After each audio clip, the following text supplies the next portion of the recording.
بسم الله الرحمن الرحيم. في البداية أحب أن أبين للعدو ولكل المتواطئين معهم من أين كانوا ومن أي قرية كانوا، سواء من العوابل أو من غيرها، إني أستطيع الدفاع على نفسي مع أي كان. وأحب أن أهديهم هذه الأبيات وأقول لهم: يقول أبو رحمة سلاحي صاحبي، ولا معي صاحب يشرفني سواه، يذود عني بالرصاص الذايبي ويفني الظالم وينزع له شواه، يضبط مشافة حين يلمس حاجبي ويلتقط لي كل ما عيني تراه. أما الآن هذا القصيدة هي جواب على الشاعر حاشد التهامي. أشكي لك بما في صدري يا عالم بما لا أعلم، يا غافر ذنوب المذنب اجعل زلتي مغفورة، يا سامع دبيب النملة بالليل الشديد الأظلم،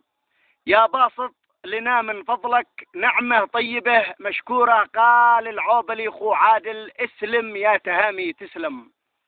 وأمن بالرسول المنزل في إنجيلكم والتوره، اقرأ ما نزل يا حاشد في نص الكتاب المحكم، لا تبقى مدلل ذيلك مثل الصعبة المنطورة، تهديدك فقط أجبرني جاوب على القصيدة ملزم، أكبر عيب شاعر مثلي لو جوب على قرقورة، لكني كسرت الحاجز وتعديت نص المعجم، من أجل جعلك يا واطي عبره في صحف منشورة، لا تغلط بحق الشيعة يا كلب المزاود لقطم، والسيد حسن سجلها ضربة قاضية مذكورة، من عزك ومن هو لطخ قمصان اليهودي بالدم، يا سافل ومن سترنا في نصره وطيزك عوره، موضوع الجزارة سيبه ذيه شغلته يتعلم، لا هي لي ولا لي فيها مخرز أو صرر مسرورة، لا تجرح شعور الأمة يا سافل ولا تتأثم، الخراز أشرف منك أشبع بالحلال مصورة، لن تقد ألف تسترقى غيرك يحسبوها من كم، لنتم تسرقون اللقمة على المسكين من تسبوره، ما ياسين يبقى سيدك منذ كان جدك يدهم، لا عنده يبوس رجوله أول يوم من عاشوره، لو في كان عندك نخوة يا فاتر ولو عندك دم، ما تذكر عدلنا وانت فره ثقبتك تهروره،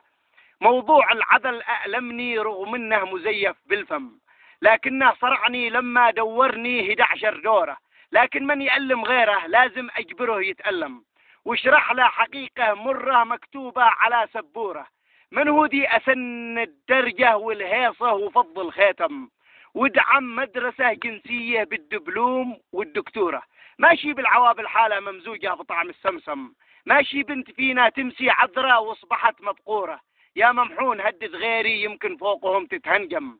ما ياسين حاول تبعد منه وابتعد من جوره، من جوال 711 من ثقة أتكلم، دق 2 1 واضغط رقم 4 يا نوره، واضغط على 3 لكن دبلها بيدك واعلم ان الرقم 5 قاتل يا حاشد غلاق الفورة، جرص لي وحدد موعد يا حاشد نصلح ملطم، واجهني وحدد ساعة واقرأ فوق روحك سورة، يمكنك تواجه واحد يا كم قد تجاهلته كم، ينتف لحيتك وعيانك يقلعها براس الضورة، قال المولعي خو عادل: لن يخضع ولن يستسلم إلا لاقده في لحده جثة هامدة مقبورة، واختمها على من أشرق نبراسة أضاء العالم، صلوا عن النبي المرسل لنتم شوركم من شوره، ما برق العشا والمغرب يلمع والقنايف تلتم، ومزان السحايب صبت على المهلال والحمرورة، وسلامتكم.